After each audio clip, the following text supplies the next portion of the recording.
Եթերում ազատ լուրերն է, ես Անի Ստեփանյանն եմ, կարևորի մասին համառոտ։ Միքայել Աջապահյանը քննչական կոմիտեում է։ Նա անձամբ է ներկայացել առավոտյան Մայրաթոր Սուրբ Էջմիածնում տեղի ունեցող իրադարձություններից հետո։ Ավելի վաղ գլխավոր դատախազությունը Շիրակի թեմի առաջնորդի երկրում ռազմական հեղաշրջում անելու հայտարարությունների վերաբերյալ քրեական վարույթ է նախաձեռնել։ Ինչ հայտարարություններ էր արել Միքայել Աջապահյանը։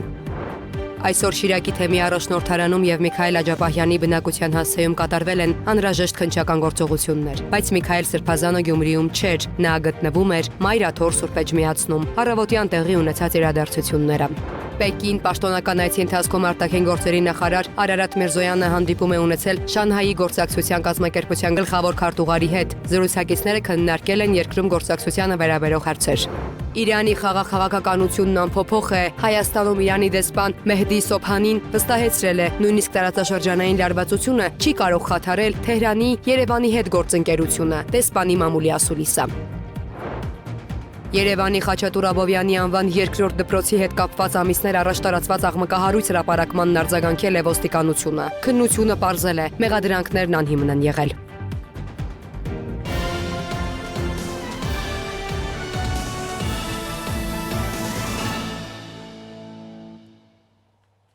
Միքայել Աջապահյանը քննչական կոմիտեում է, նա ազգային անվտանգության ծառայության աշխատակիցների ուղեկցությամբ մուտք է գործել կոմիտեի շենք առավոտյան Մայրաթոր Սուրբ Էջմիածնում տեղի ունեցած իրադարձություններից հետո։ Ինչպես արդեն հայտնել ենք, ԱԱԾ-ն ու ոստիկանությունը Աջապահյանին ձերբակալելու որոշումն իրականացնելու համար գնացել էին Մայրաթոր, սակայն արձանագրվել էր քաղաքացիների կուտակում եւ ելնելով անվտանգության նկատառումներից ու կանխելով իրավիճակի հնարավոր եւ դիտավորյալ սրումը, որոշում էին կայացրել հեռանալ։ Ուժայինների հեռանալուց հետո Աջապահյանը նստել էր մեքենան քննչական կոմիտե գալու համար, սակայն քաղաքացիները շրջափակել էին նրա մեքենան եւ թույլ չէին տվել, որ մեքենան շարժվի։ Աջապահյանը կրկին վերադարձել էր Մայրաթորի տարածք։ Ավելի ուշ նա որոշել էր իր համակիրների հետ Երևան գալ ոտքով։ Աջապահյանն ու նրա ուղեկցող քաղաքացիները երթով շարժվել էին դեպի քննչական կոմիտե։ Ճանապարհի կեսից, սակայն Միքայել Աջապահյանը նստել էր մեքենան։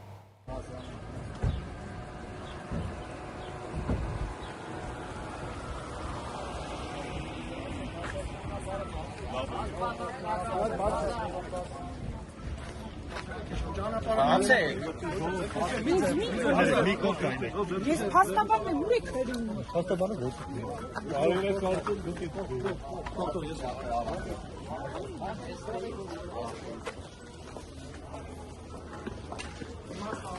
Ողջույն ով որ քրիստոնյա է։ Ով որ քրիստոնյա չէ, ողջույն չի։ Քրիստոնյաներին ողջույն։ Let's pass us.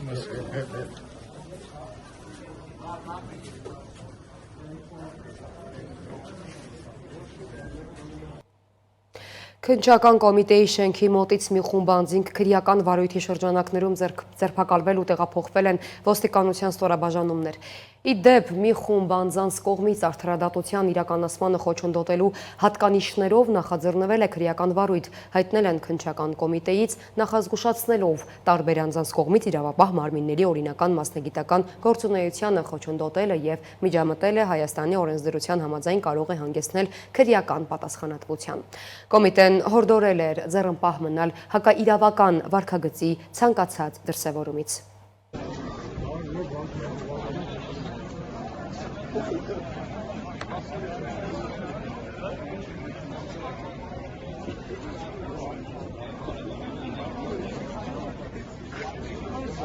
Կանգնացել ոչինչ չեն անում։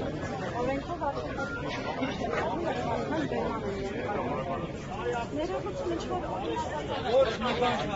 ուղղակի կանգնած էի։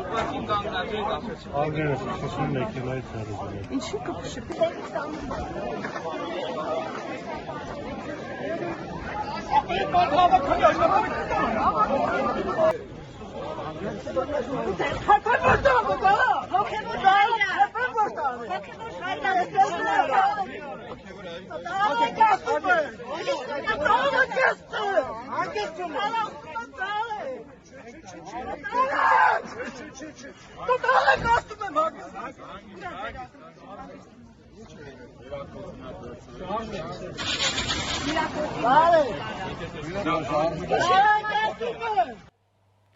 Երեք հայտնել էինք, որ գլխավոր դատախազությունը Շիրակի թեմի առաջնորդի երկրում ռազմական հեղաշրջում անելու հայտարարությունների վերաբերյալ քրեական վարույթ է նախաձեռնել։ Իսկ ինչ հայտարարություններ էր արել Միքայել Աջապահյանը տարբեր լրատվամիջոցներին տված հարցազրույցներում։ Նշենք, որ այսօր նա կրկին հայտարարել է, որ իր ասացներից չի հրաժարվում։ Եվ ասել եմ պետք է ռազմական հեղաշրջում։ Եվ դրանից հետո էլ եմ ասել պետք է ռազմական հեղաշրջում։ Բայց մենք բանակ չունեցանք գեներալիտետ, ովքեր կանեին այդ անհրաժեշտ քայլը։ Ինչ բարձ չի, որ ես ինչ եմ ասում։ Քանի անգամ ասի բացեի բաց ռազմական հեղաշրջում է պետք, պատերազմի օրերին ասի։ Եվ նախագահներին ասեցի։ Քոչարյանին եւ Սերժին։ Ասի լավ դուք Պարոն նախագահ Քոչարյան, 10 տարի նախագահ եք եղել, դրանից առաջ մի տարի, 2 տարի էլ վարչապետ չէ, այդքան տարի էլ Ղարաբաղի նախագահ, դուք ձեր կողմնակից, գաղափարակից, ոչ մի գեներալ չունեք, ոչ բանակում, ոչ ոստիկանություն, ոչ ազգային անվտանգություն, որ դա ձեր կողքը կանեն, եւ հեղաշրջում իրականացնեն։ Չեմ արել հեղաշրջման, դա զավթելու կոտ չի, ես հեղաշրջման, ես ուժային կառույցներին ասել եմ, որ փրկեք այս երկիրը։ Ես երբեք չեմ թաքնվել, երբեք էլ չեմ խոսապել, իմ ասածներից էլ չեմ հրաժարվում, ասել եմ, լավ եմ արել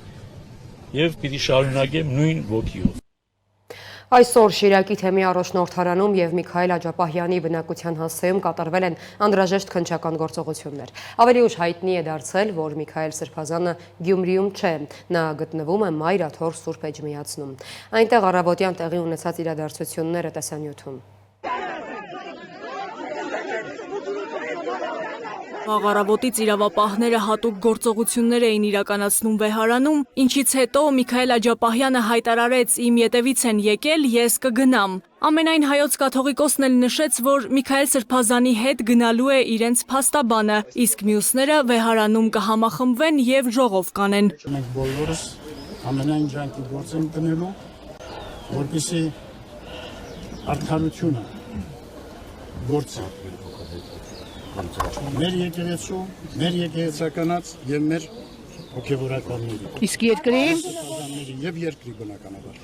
Իրավիճակը սակայն էլ ավելի լարվեց, երբ ԱԱԾ աշխատակիցները Միքայել Աջապահյանին ուղեկցում էին դեպի մեքենա։ Քաղաքացիական հագուստով տղամարդիկ սադրիչ հայտարարություններով հրահրեցին եւ հոգեվորականների ու ուժայինների միջև հրմշտոց սկսվեց։ Աջապահյանը չնայած վստահեցրել էր, որ հանգիստ կգնա իրավապահների հետ, սակայն մի քանի վայրկյան անց փոխեց որոշումը եւ վերադարձավ Վեհարան։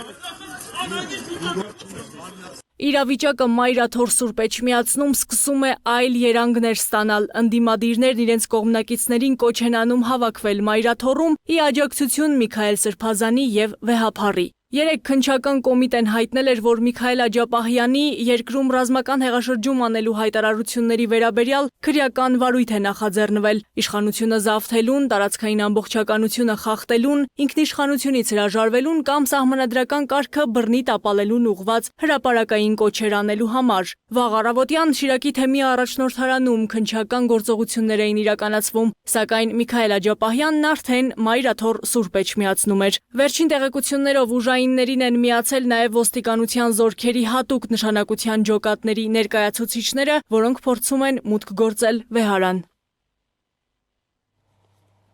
Անդրադառնանք այլ թեմաների Պեկին պաշտոնական այցի ընթացքում արտաքին գործերի նախարար Արարատ Միրզոյանը հանդիպում է ունեցել Շանհայի համագործակցության կազմակերպության գլխավոր քարտուղարի հետ։ Զրուցակիցները քննարկել են երկկողմ գործակցությանը վերաբերող հարցեր։ Նախարար Միրզոյանը շեշտել է, որ Հարավային Կովկասում խաղաղության հաստատման հարցում Հայաստանի մոտեցումները ևս հիմնված են այն հիմնարար սկզբունքների վրա, որոնք դրվել են կազմակերպության ստեղծման հիմքում, այդ թվում տարածքային ամբողջականության հարգում եւ սահմանների անխախտելիություն։ Երկուստեք ընդգծել ընդգծվել է ներկայիս պայմաններում տարածաշրջանային փոխկապակցվածությանը, ընդլայնման եւ տնտեսական կապերի ամրապնդման կարեւորությունը։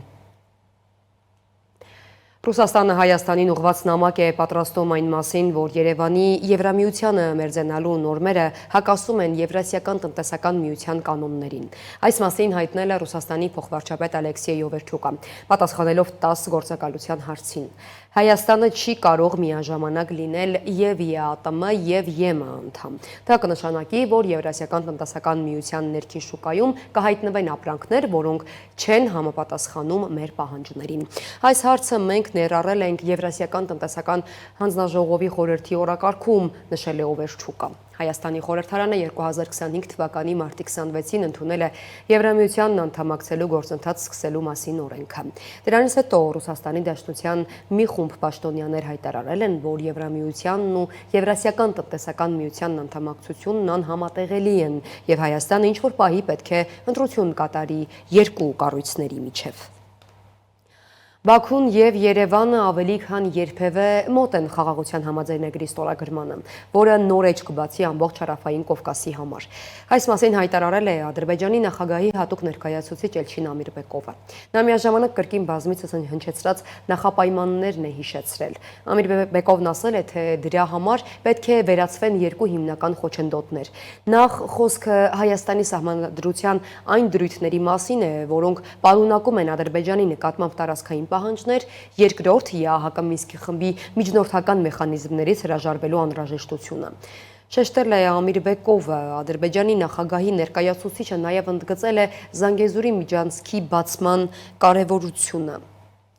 Իրանի խաղաղ քաղաքականությունն անփոփոխ է։ Հայաստանում Իրանի դեսպան Մեհդի Սոբհանին վստահեցրել է, նույնիսկ տարածաշրջանային լարվածությունը չի կարող խաթարել Թեհրանի, Երևանի հետ գործընկերությունը։ Դեսպանը կրկին ընդգծել է, Իրանը միջուկային զենք ստեղծելու նպատակ չունի, իսկ ռազմական վերջին գործողությունները եղել են ինքնապաշտպանական։ Իրանի Իսլամական Հանրապետության խաղաղ քաղաքականությունը մնում է անփոփոխ եւ նույնիսկ տարածաշրջանային լարվածությունը չի կարող խոչընդոտել, որ Իրանը շարունակի խորացնել իր հարաբերությունները Հայաստանի հետ։ Այս մասին ասուլիսի ընթացքում հայտարարել է Հայաստանում Իրանի դեսպան Մեհդի Սոբհանին, ընդգծելով, որ Թեհրանը հավատարիմ է ինչպես միջազգային իրավունքի նորմերին, այնպես էլ բարիդրացիական հարաբերություններին։ Դեսպանը շեշտել է, որ Իրանի դեմ ռազմական վերջին հարձակումները ոչ միայն եղել են անօրինական, այլև նպատակ են ունեցել խոչընդոտելու երկրի զարգացումն ու միջազգային բանակցային գործընթացները։ Մենք այդ պահին գտնվում ենք ակտիվ բանակցային փուլում, նպատակը հստակ էր առաջ շարժվել հասնել փոխըմբռնման, բայց սիոնիստական ռեժիմը փորձեց խոչընդոտել այդ գործընթացը դիմելով ռազմական ագրեսիայի։ Սա կանխարգելի չարված էր, սա բացահայտ ոտնձգություն էր Իրանի ինքնիշխանության դեմ։ Մեհդի Սոբհանին եւս մեկ անգամ հիշեցրել է, Թեհրանը բազմիցս հայտարարել է, որ միջուկային զենք ձեռք բերելու նպատակ չունի եւ երբեք չի ունեցել։ Իրանի միջուկային ծրագիրը բացառապես խաղաղ բնույթ է կրում եւ իրականացվում է ատոմային էներգիայի միջազգային գործակալության վերահսկողության ներքո։ Մենք բազմիցս հայտարարել ենք, Իրանը չունի միջուկային զենք ստեղծելու նպատակ։ Մեր բոլոր գործողությունները վերահսկվում են ՄԱԳԱՏԵ-ի կողմից։ Տեսուչները պարբերաբար այցելում են զեկույցներ են պատրաստում։ Եթե շեղում լիներ, ամբողջ աշխարհը կիմանար դրա մասին։ Մենք հավատում ենք խաղաղ զարգացման ուղուն։ Սոբհանին մեկնաբանել է նաև Իրանի ու Իսրայելի միջև ռազմական գործողությունների ընթացքում մամուլում տեղ գտած որոշակի հրապարակումներ այն մասին, որ Իրանի դեմ Իսրայելի հարվածներն իրականացվել են օգտագործելով նաև Ադրբեջանի օդային տարածքը։ Մենք տեղեկություններ ենք ստացել, որ անօդաչու թռչող սարքերի փոքր քանակություն Իրանի տարածք է մուտք գործել հարևան երկրների տարածքից։ Այդ իսկ պատճառով Իրանի եւ Ադրբեջանի նախագահների միջև հեռախոսազրույցի ժամանակ մեր նախագահը խնդրել է Իլհամ Ալիևին լուրջ հետաքննություն անցկացնել այս հարցի վերաբերյալ։ Մենք կսպասենք հետաքննության արդյունքներին։ Անդրադառնալով հայ-իրանական հարաբերություններին, դեսպանն ասել է, որ ստեղծված իրավիճակը որևէ կերպ չի ազդել երկու երկրների հարաբերությունների վրա, ավելին, փոխադարձայցերն ավելացել են, գործակցությունն ակտիվացել։ Հայաստանի Հանրապետությունը, նրա կառավարությունն ու ժողովուրդը այս օրերին ցուցաբերեցին իսկական բարեկամություն։ Մենք զգացինք այդ աջակցությունը թե պետական մակարդակով, թե հասարակության կողմից։ Դա մեզ համար շատ կարևոր էր։ Իրանը միշտ բարձր է գնահատում անկեղծ համերաշխությունը։ Դեսպանի խոսքով, չնայած տարածաշրջանային լարվածությանը, Իրանը շարունակել է իրականացնել բոլոր տնտեսական եւ ենթակառուցվածքային ծրագրերը։ Մեր ծրագրերն իրականացվում են առանց ընդհատման։ Ես անձամբ եմ հրավիրել Հայաստանում գործող իրանական ընկերություններին եւ մենք պայմանավորվել ենք ոչ մի դադար։ Մեր նպատակն է խորացնել տնտեսապես եւ ռազմականորեն կարևոր այս գործակցությունը։ Սոփանին հստակ ընդգծել է Թեհրանը հարձակում չի նախաձեռնել, այլ պատասխանել է իր դեմ իրականացված ագրեսիային։ Մեր պատասխանը սիոնիստական ռեժիմի իրականացրած ագրեսիային եղել է հստակ, նպատակային եւ սահմանափակ, ուղղված միայն ռազմական օբյեկտներին։ Մենք ցույց տվեցինք, որ ունենք հնարավորություն պաշտպանվելու, բայց նաեւ հարգում ենք երկխոսությունը։ Եթե հարձակումները դադարեցվում են, մենք էլ դադարեցնում ենք մեր գործողությունները։ Սա մեր սկզբունքն է՝ պատասխանել բոլոր հարվածներին, չնայած պատերազմի մտադրություն չունենք։ Ասուլիսի ավարտին դեսպանը երախտագիտություն է հայտնել Հայաստանին համերաշխության ու սկզբունքային դիրքորոշման համար, ընդգծելով, որ Թեհրանը մշտապես պատրաստ է խորացնել հարաբերությունները Երևանի հետ։ Սոնա Գիշյան, Free News, Ազատ լուրեր։ Անցնենք միջազգային նորություններին, որոշ շրջանակներ կեղծ լուրերի և ստի վրա հիմնված տեղեկատվություն են տարածում, վնասելով Իրանի և Ադրբեջանի հարաբերությունները։ Այսօր Բաքվում Իրանի նորանշանակ դեսպանի հավատարմագրերն ընդունելու ժամանակ հայտարարել է Ադրբեջանի նախագահ Իլհամ Ալիևը։ Նման լուրերի տարածումը կատարյալ անհեթեթություն է, հայտարարել է Ալիևը, պնդելով, որ Ադրբեջանը առաջիններից մեկն էր, որ իր տեսակետը հայտնեց Իսրայելի և Իրանի միջև ծագած հակամարտության մասին։ Ինչպես արդեն հայտնել ենք նախօրեին, Իրանի նախագահ Մասուդ Փեզեշքյանը Ալիևին հորդորել է մանրակրկիտ հետաքննել հաղորդումները, որոնց համաձայն իսրայելական անօդաչու թռչող սարքերը և ինքնաթիռները կարող էին Իրանի օդային տարածք մտնել Ադրբեջանի տարածքով։ Մյուս նորությունները տեսաշարով։ Ամերիկայի Միացյալ Նահանգները եւ Իրանն այս պահին ունեն պայմանավորվածություն բանակցություններ անցկացնելու մասին, չնայած նախագահ Դոնալդ Թրամփի հայտարարությանը, թե դրանք կարող են լինել հաջորդ շաբաթ։ Սպիտակ տան մամուլի քարտուղար Քերոլայն Լևիթը նշել է, որ հանդիպումն այս պահին նախատեսված չէ, սակայն կողմերն ակտիվ շփվում են միջնորդների, հատկապես Կատարի միջոցով։ Նրա խոսքով Ամերիկայի Միացյալ Նահանգները շարունակում է աշխատել Իրանի հետ Թեհրանի միջուկային ծրագրերի շուրջ համաձայնության հասնելու նպատակով։ Իրանն իր հերթին նշել է, որ որևէ որոշում բանակցություններին մասնակցելու վերաբերյալ դեռ չկա։ Իրանի գերագույն առաջնորդ Ալի Խամենեին հայտարարել է, որ Իրանը երբեք չի հանձնվի Ամերիկայի Միացյալ Նահանգներին։ Սա նրա առաջին հրապարակային ելույթն էր հունիսի 19-ից ի վեր։ Պետական հեռուստատեսությամբ ցուցադրված տեսանյութում Խամենեին պնդել է, թե Ամերիկայի Միացյալ Նահանգները միջամտել է պատերազմին, որպեսզի փրկի սիոնիստական ռեժիմը ոչնչացումից։ Նրա խոսքով ԱՄՆ-ն ոչ մի օգուտ չի ստացել այս պատերազմից, մինչդեռ Իրանը հաղթանակ տարավ եւ ապտակեց Ամերիկային։ Նա ամենայն հավանականությամբ նկատի է ունեցել Կատարում ամերիկյան բազայի հրթիռակոծումը, որը իրականացվել է Իրանի կողմից առանց զոհերի։ Իրանի արտգործնախարար Աբբաս Արաղչին հայտարարել է, որ Թեհրանը ապացույցներ ունի, ըստ որոնց Մերձավոր Արևելքում տեղակայված ամերիկյան ռազմաբազաները ներգրաված են Իսրայելին աջակցելու գործում։ Նրա խոսքով այդ աջակցությունը տրվել է առանց այդ երկրների համաձայնության, որտեղ տեղակայված են այդ բազաները։ Արաղչին ընդգծել է, որ այդ տվյալները Թեհրանը պատրաստ է ներկայացնել։ Ֆրանսիայի նախագահ Էմանուել Մակրոնը հայտնել է, որ Ամերիկայի Միացյալ Նահանգների նախագահ Դոնալդ Թրամփը շատ վճռական է Գազայում նոր հրադադարի միջնորդելու հարցում։ Բրյուսելում Եվրամիության գագաթնաժողովից հետո Մակրոնն ասել է, որ Թրամփը լիովին գիտակցում է հրադադարի կարևորությունը Իսրայելի եւ Իրանի միջև 12-օրյա պատերազմից հետո։ Ելիսեյան պալատի փոխանցմամբ երկու նախագահները քննարկել են նաեւ Մերձավոր Արևելքի զարգացումները եւ Ուկրաինայում իրավիճակը։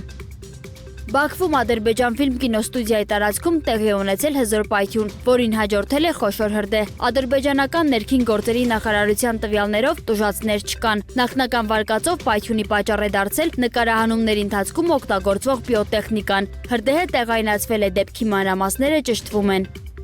Ադրբեջանի զինված ուժերի գլխավոր շտաբի պետ Քերիմ Վելիևի գլխավորած պատվիրակությունը մեկնել է Ստամբուլ մասնակցելու խաղաղության պաշտպան 2025 միջազգային զորավարժություններին։ Այցի ընթացքում Վելիևը նախատեսում է նաև հանդիպել Թուրքիայի պաշտպանության նախարար Յաշար Գյուլլերի հետ։ Այս մասին տեղեկացնում է Ադրբեջանի պաշտպանության նախարարությունը։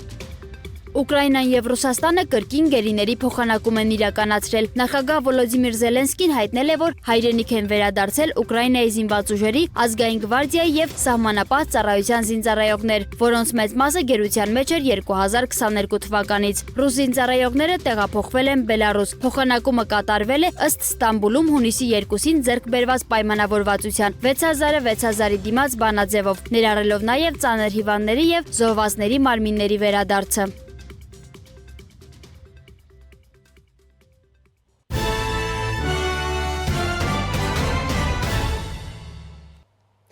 Շարունակում ենք թողարկումը Երևանի Խաչատուր Աբովյանի անվան երկրորդ դպրոցի շուրջ ամիսներ առաջ տարածված աղմկահարույց հրապարակմանն արձագանքել է ոստիկանությունը։ Քննությունը պարզել է, որ մեղադրանքներն անհիմն են եղել։ Լրատվական նյութում ներկայացված դրվագները ըստ ստուգումների չեն պարունակել ոչ իրավախախտում, ոչ էլ անհամապատասխան վարք։ Մի քանի ամիս առաջ Ավրորա Նյուզ լրատվամիջոցում հրապարակվեց տեսանյութ, որտեղ ներկայացվում էր, թե իբր Խաչատուր Աբովյանի անվան թիվ 2 դպրոցի տնօրեն Նարինե Նազարյանը 8-րդ դասարանի աշակերտին ճնշում գործադրելով ստիպել է մաքրել հատակին թափված սյութը։ Նույն նյութում նշվում էր նաև, թե տեխնոլոգիայի ուսուցչուհին էլ 6-րդ դասարանի աշակերտուհուն անվանել է թուրք դասի ժամանակ աղմկելու համար։ Քանի որ տարածված նյութը ստացել էր մեծ հնչեղություն, Free News-ը դեպքի մանրամասները պարզելու նպատակով զրուցել է դպրոցի տնօրենի հետ։ Նյութում մի նյութ հայտնվեց մեր դպրոցին վերաբերելի, որում ներկայացվում էր աշակերտի հետ տեղի ունեցած մի դրվագ եւ այն չէր համապատասխանում իրականությանը։ Տվյալ նյութը տարածվել էր թե Facebook-յան հարթակում, թե Instagram-ում, թե TikTok-ում եւ այդ տարածվածության տեսանելիության շատ լինելը ոստիկանության համապատասխան բաժնի աշխատակիցների կողմից արձանագրվել էր, ինչի արդյունքում ներկայացել էին աշխատակիցները դպրոց, որպեսզի պարզաբանեին, թե ինչ իրավիճակում եւ ինչ դրվագ էր նկարագրված իրականում տեսանյութում կամ այդ նյութում, որ պատրաստել էին։ Դպրոց այցելած ոստիկանության համապատասխան ստորաբաժանման աշխատակիցները լսել են տնօրենին, ուսուցչի եւ աշակերտներին, ուսումնասիրել դեպքի բոլոր հանգամանքները, որից հետո օրեր առաջ հրապարակել են պաշտոնական գնահատականը։ Որոշ ժամանակ անց ես ստացա ոստիկանության կողմից պատասխան, որտեղ ասվում է, որ մեջբերում անեմ Գետոակաբաժնի ծառայողների կողմից կատարված ստուգողական աշխատանքների արդյունքում նշված փաստի առթիվ